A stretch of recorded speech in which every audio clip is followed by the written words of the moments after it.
Здравейте! В събота днес имаме много ядене. Качамак, пиле аржентина, което се е скрило срамежливо под сметанката и топеното сиренце, кашкавал, чепане, много гарнитурки, картофени кюфтенца, свински котлети с гъбено сосче, които върват с гарнитурка и те са се скрили срамежливо под гъбите.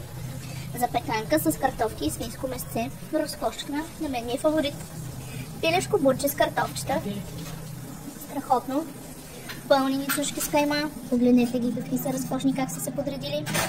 Пилешка пържола с бекон, кашкавал и топено сиренце, също прекрасна.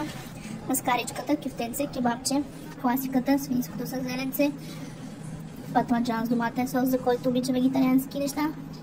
Пържени кюфтенца, вървят с боба, вървят и без боба. Ето го боба. Прекрасен боб. Имаме и шкембенце, питахте за шкембенце, ето има шкембенце, ние сме като златната рибка, изпълняваме всякакви желания. Шкембенце, шкембенце. И пилешката, която си имаме всеки ден. Очакваме ви в 3 гости и днес в събота. Заповядайте!